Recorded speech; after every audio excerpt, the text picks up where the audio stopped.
Hola amigos de Perlas Cristianas, traemos aquí en Perlas Cristianas un tema interesante porque es qué es lo que piensa el Vaticano sobre el cambio climático. Está claro que el Papa Francisco ha determinado que el cambio climático es un hecho más que científico, es un hecho que todo el mundo debe aceptar como una verdad absoluta. En su encíclica Laudato Si así lo deja y así lo sigue manifestando en tantas intervenciones como desea hacer y hace en foros de todo tipo. Pero el cambio climático tenemos que aceptarlo los católicos como un hecho incuestionable. El cambio climático y el ecologismo son hechos que cualquier católico tiene que abrazar y aceptar para continuar dentro de la Iglesia Católica. Pues no, amigos, no es necesario. Pero no vamos a dar solamente nuestra opinión, que ya la hemos dado, sino que vamos a traer una serie de argumentos que nos van a intentar dar luz sobre este elemento. Les aconsejamos, para tener una idea bien referente sobre lo que podemos y debemos leer y escuchar sobre el cambio climático, una conferencia que dio Carlos Madrid, filósofo seguidor de Gustavo Bueno y de la Escuela de Oviedo, en la que por medio de una conferencia larga y prolija, nunca mejor utilizada esta palabra para una conferencia, nos determina Carlos Madrid por qué los argumentos que se han ido sucediendo dentro de las distintas disciplinas y durante las últimas décadas, pues adolecen de algo tan simple como es una metodología limpia y clara a la hora de tratar no solamente los argumentos principales, sino a cómo los argumentos principales construyen a los secundarios. Y a los siguientes. La Iglesia de Zaragoza, el día 10 de septiembre, nos trajo una portada como la que ven aquí, en la que en esta portada pues, nos reflejaban a una persona que es una persona que es geóloga, igual que yo, el que habla, y el que pues plantea que la naturaleza tiene un valor intrínseco que no depende de su utilidad, y habla sobre el cambio climático.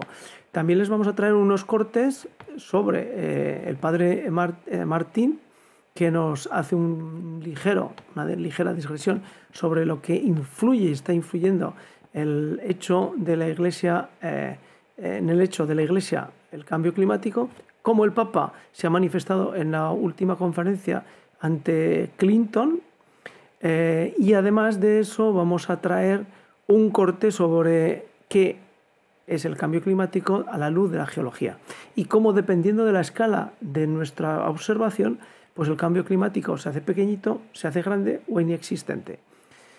Van a tener que tener paciencia y, bueno, si les interesa el tema del cambio climático y si les importa, para ver si a la luz de el ser católico les está influyendo o no, pues es importante que escuchen estos argumentos. También les traeremos un corte de Monseñor Munilla, donde habla de ecologismo, habla de la importancia de la ecología en el ser humano y sobre todo de cómo la ecología tiene que ser un concepto integral.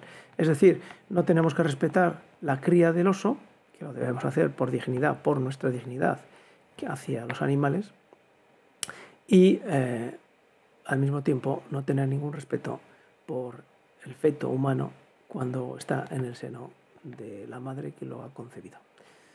Estas son las incoherencias actuales del mundo actual y en la que nos toca vivir. Pero el católico tiene la obligación de rascar en la razón para saber hasta dónde llega cada argumento. Así que les dejamos con, ya saben, una serie de cortes, unas reflexiones, y ustedes pondrán el punto final y pondrán el comentario. Gracias por seguir Perlas Cristianas, gracias por estar aquí también en Honor Ediciones, porque se va a emitir tanto en Perlas Cristianas como en Honor Ediciones dentro de Spotify y diferentes plataformas. Y gracias y hasta la siguiente, aquí en Honor Ediciones, Perlas Cristianas. Chao y gracias. Ahora resulta que evangelizar no es presentar el mensaje maravilloso de que Dios ama al hombre hasta el punto de que Dios se ha hecho hombre y ha muerto por el hombre. El mensaje maravilloso de que hay vida eterna. El mensaje maravilloso de que si nosotros somos fieles a Cristo, podremos entrar por su gracia, por su generosidad y por su misericordia un día en la gloria. Eso ya no se puede decir. Ahora hay que hablar de ecología. Ahora hay que hablar de derechos humanos. ¿Qué derechos humanos? Ahora hay que hablar de justicia social.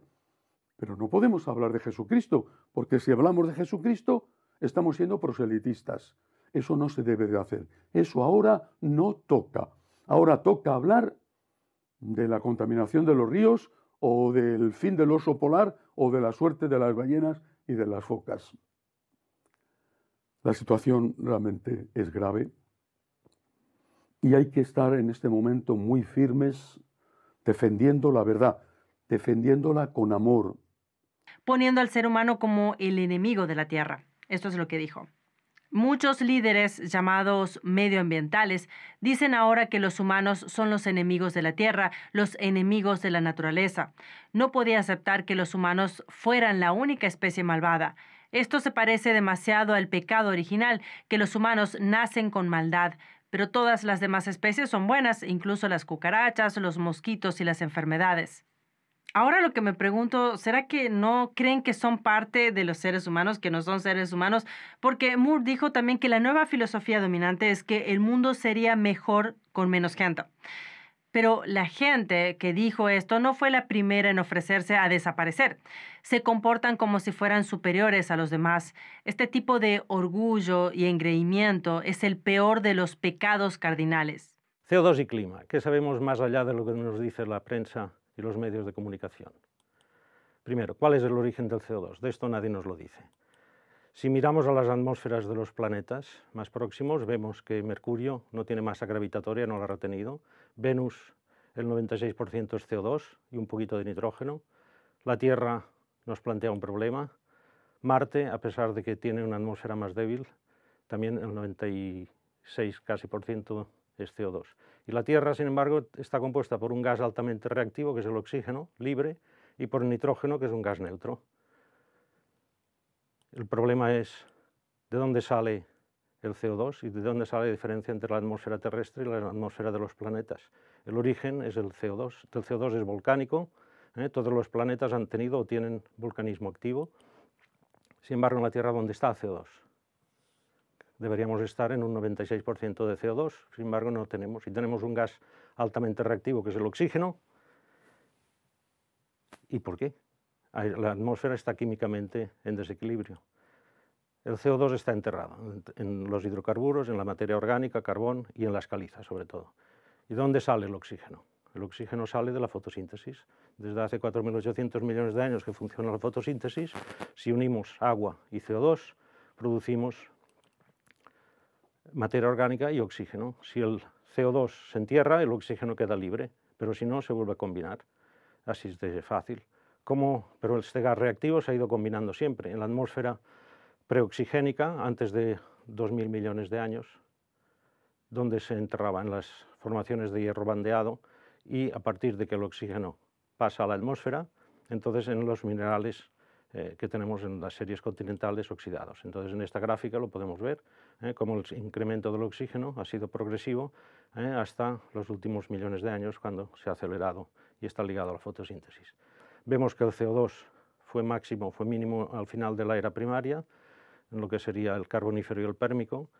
Luego aumenta de forma progresiva para alcanzar máximos en el Jurásico, disminuir progresivamente hasta valores actuales, que son mínimos, tan mínimos como lo fueron al final de la era primaria.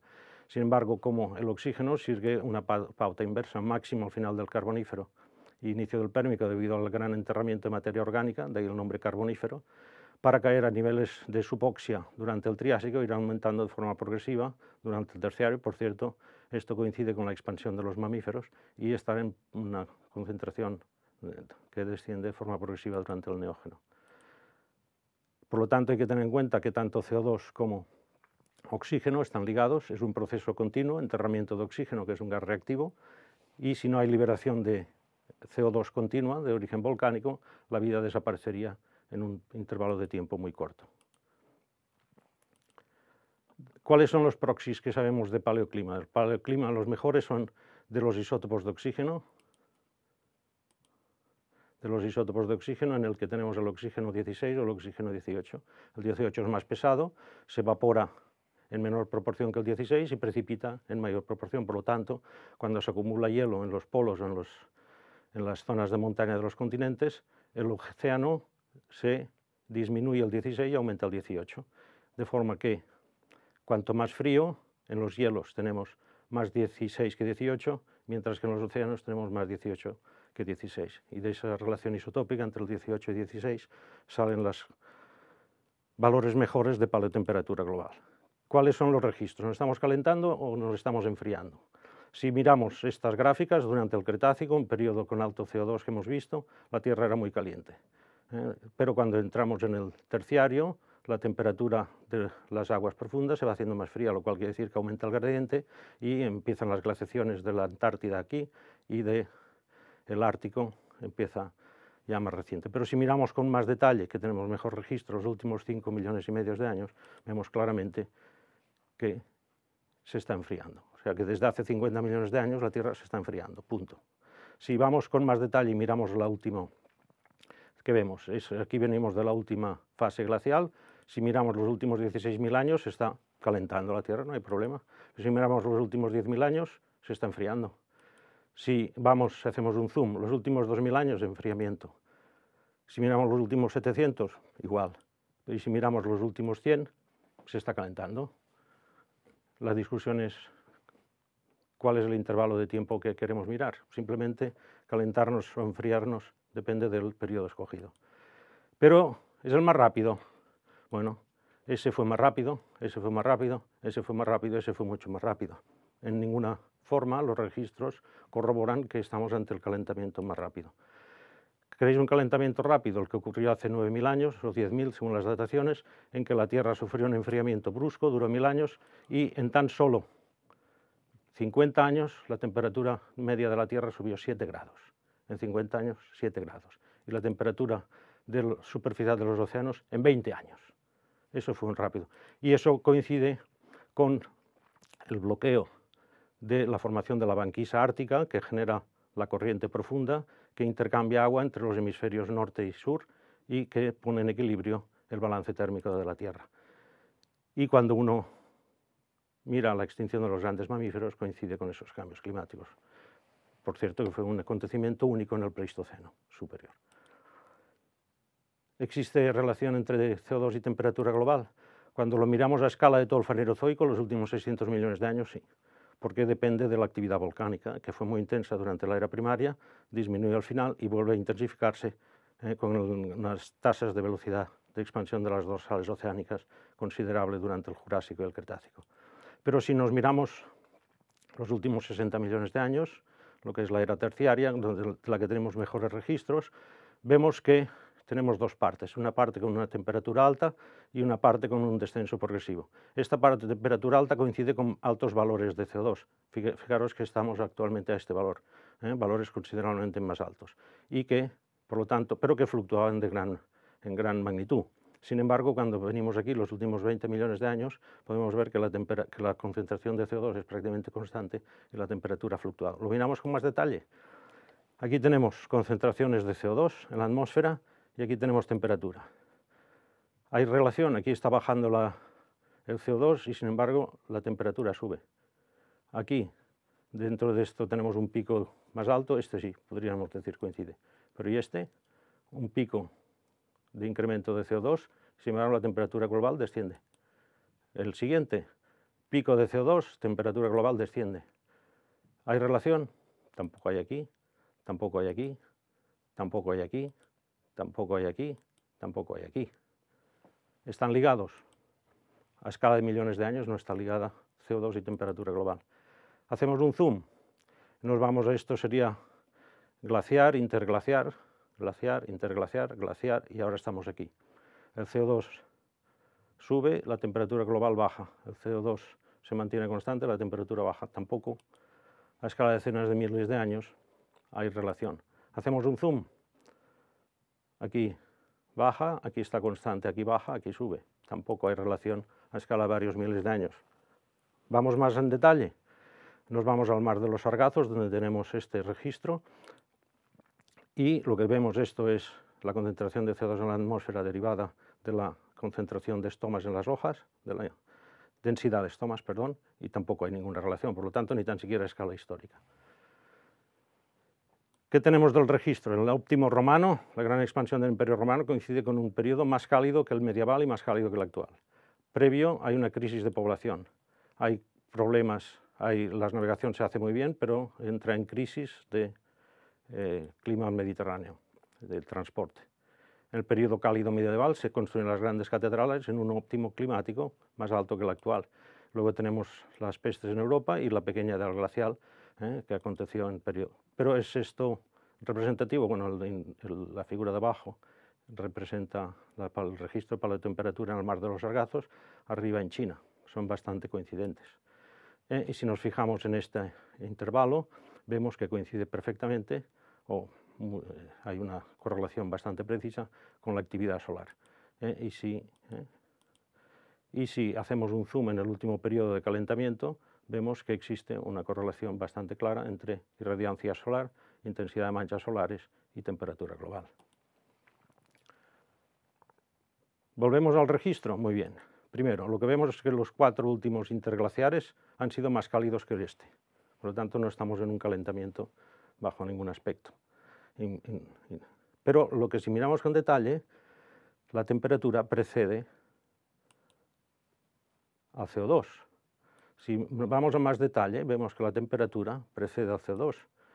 Si vamos a más detalle, vemos que la temperatura siempre precede al CO2. Por lo tanto, es la solubilidad del gas en el agua lo que controla la concentración de gases invernaderos en la atmósfera y no al revés. Pero aún más, si queréis, ¿es beneficioso o es pernicioso? Si miramos la tasa de respuesta fotosintética de las plantas C3, que son la mayoría, o las T4, ahora estamos en esta concentración de CO2, fijaros que hoy las plantas C3 están al 50% aproximadamente de su potencial de crecimiento. Las plantas T4 no, las plantas T4 están al tope. Pero esto, curiosamente, nadie se da cuenta, pero se usa para, si usted inyecta CO2 en los invernaderos, usted recibe subvención por enterrar CO2, resulta que mejora la fotosíntesis. Y lo mismo lo que hacen cultivos de algas para biodiesel. ¿En qué quedamos? Pero aún peor, si nos miramos en los registros que tenemos en los hielos, coinciden las fases glaciares con máximo de polvo atmosférico, o la Tierra era árida. Bueno, para la aridez depende de la asimilación de CO2 y agua, que forman materia orgánica y liberan oxígeno. Si ahora ploteamos los valores mínimos de CO2 durante las fases glaciares, vemos que las plantas apenas podían crecer. Por lo tanto, la aridez no era por falta de agua, era por falta de CO2. Entonces es tan pernicioso. Bueno, muy buenos días a todos. Qué regalo estar aquí, qué regalo ver desde este lugar vuestra presencia, vuestra actitud, después de haber alabado a Dios como hemos hecho, ¿no? Gracias a los que nos habéis introducido en esa alabanza, a los que nos habéis enseñado también a orar, a soltar nuestra lengua y nuestro corazón para alabar a Dios. Qué bueno que ahora podamos tener también un momento de formación, ¿de acuerdo? Yo voy a intentar ser concentrado, voy a intentar ir al grano, no perderme así por las ramas a la hora de plantearos el tema formativo que la JMJ ha pensado para este primer día de las catequesis. Y voy directamente al grano. ¿Cuál es el tema que nos propone la Jornada Mundial de la Juventud en la primera catequesis oficial? Tiene un título, que el título lo dice todo. Ecología integral. Ecología integral. La palabra ecología, más o menos, podemos entender de qué va. La palabra integral es clave, porque una ecología, si no es integral, no es cristiana. Y hoy en día hay mucha ecología que es ideología, que no es una verdadera ecología, es una ecología que ha olvidado la dignidad del hombre. Os voy a poner algún ejemplo para que se entienda enseguida y no andemos por las ramas, ¿no? Pues, por ejemplo, existe mucha ecología de quien se pone a defender, ¿no? Pues con toda su vida, incluso poniendo en riesgo su vida, salvar a las ballenas, salvar a las focas y a los pingüinos, al mismo tiempo que defendemos el aborto, ¿no? Pues ya te digo yo qué ecología es esa. Que yo recuerdo haber estado en un debate hace años ya, en un debate en el que teníamos, ¿no? Teníamos pues posiciones diversas y había algunas personas pues de Greenpeace y de otras asociaciones, ¿no? que bueno, pues que defendían la defensa de la naturaleza, y cuando les pregunté por el aborto, y ellos estaban a favor, y les pregunté cómo era posible tamaña contradicción, ¿no? Pues resulta que me dijeron que es que niños había muchos, pero ballenas no tantas, ¿no? Entonces, claro, eso yo lo he escuchado con estos oídos que Dios me ha dado. Luego, es importantísimo que la ecología sea integral. Si la ecología no es integral, es una ideología que incluso nos puede hacer un daño muy grande. Una ideología que pretende quitarle el lugar a Dios, que se convierte en una falsa religión, en un valor último, ¿no? Y esto forma parte de nuestra cultura, y creo que tenemos que tener la capacidad de distinguir dónde está la verdadera de la falsa ecología. ¿Qué clave nos puede ayudar a entender esto bien? Bueno, hay una clave determinante, ¿no? Nosotros los cristianos entendemos la ecología desde la creación. ¿Por qué valoramos tanto, ¿no?, el mundo? Por la creación. El mundo fue creado.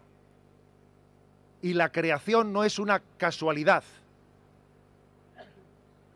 Es un acto libre de amor de Dios. Dios nos ha creado libremente. Ha pensado en nosotros desde toda la eternidad. Nos ha amado y nos ha traído a la existencia. Existimos porque hemos sido amados. Yo suelo repetir mucho, con perdón de Descartes, ¿no? Soy amado, luego existo. Eso es lo que determina nuestra vida. Hemos nacido de un acto libre por el que Dios nos ha creado. Entonces, hablar de ecología integral es entender que entre las criaturas también hay un abanico, hay una jerarquía de dignidad. Y no es lo mismo la dignidad de una piedra que la tuya, ¿me explico? No es lo mismo. No la puedes poner al mismo nivel. Hay un salmo, el salmo, que es impresionante, cuando uno ve las estrellas, el firmamento, y se ve a él aquí, dice, pero qué cosa soy yo frente a toda esta inmensidad del universo, ¿no? Y dice el Salmo 8, cuando contemplo el cielo, obra de tus manos, obra de tus dedos, porque el alfarero con los dedos es la imagen de Dios, que es un alfarero y está con sus dedos, con su mano, está moldeando, ¿no?, la creación. Cuando contemplo el cielo, obra de tus dedos, la luna y las estrellas que has creado, ¿qué es el hombre para que te acuerdes de él? El ser humano para darle poder. ¿Qué somos nosotros, ¿no?, frente a toda esta creación? Pues sí, entre toda la creación solamente el hombre es imagen y semejanza de Dios. Maravillosa, es reflejo de la belleza de Dios, pero no es imagen y semejanza de Dios.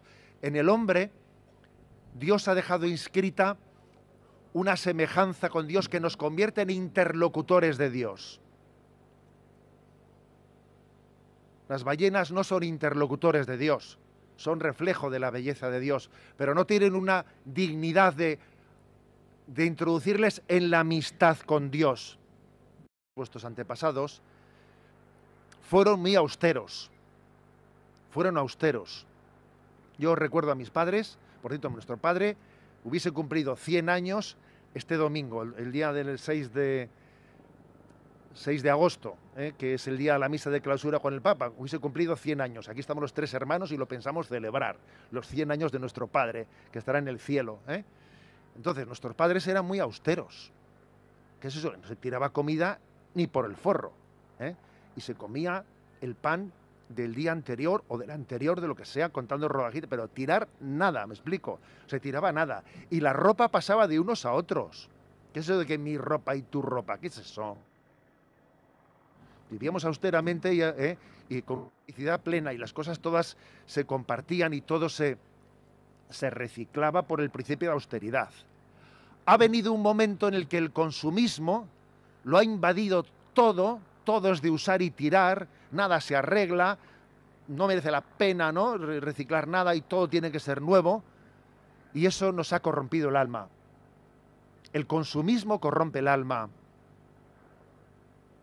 Y creo que tenemos razones muy importantes, ¿no? Porque claro, aquí cuando uno dice, es que tenemos que intentar no consumir plástico porque con los plásticos no se sabe reciclar. Vale, bien, pero es que el asunto no está únicamente en un problema de cómo reciclar el plástico. Si a mí alguien me dijese, hemos solucionado plenamente el problema del plástico, ya se ha aparecido cómo reciclarlo, ya se recicla como el papel, no hay ningún problema, pues yo seguiría teniendo criterio para austeridad, ¿sabes? Porque la austeridad no está únicamente en el problema de no sé qué elemento químico que no se recicla. El problema de la austeridad está en nosotros, está en el alma, en que no podemos, o sea, consumimos para vivir, no vivimos para consumir. Y la austeridad nos preserva de no ser manipulados, de no ser un objeto de usar y tirar. Vivir más, vivir mejor con menos, más con menos, este es nuestro lema. No renunciamos a nada, pero buscamos el camino de la austeridad que preserva nuestra alma. Además, pasa una cosa, el camino de la austeridad, en el fondo, es una clave que siempre está pensando en el que viene detrás. Dejar las cosas como te gustaría haberlas encontrado tú. Siempre pensando en el que viene detrás, siempre. Y algo interesante que agregó Moore es sobre la educación, porque a las generaciones jóvenes de hoy se les enseña que los humanos no son dignos, que están destruyendo la tierra. Y este tipo de adoctrinamiento les ha hecho sentir a todos como culpables y avergonzados de sí mismos, lo cual es una forma equivocada de afrontar la vida. Es así que sobre las campañas de Greenpeace, dijo que sus campañas contra los combustibles fósiles, la energía nuclear, el dióxido de carbono, el plástico, etcétera, son erróneas y están diseñadas para hacer creer a la gente que el mundo llegará a su fin a menos que paralicemos nuestra civilización y destruyamos nuestra economía.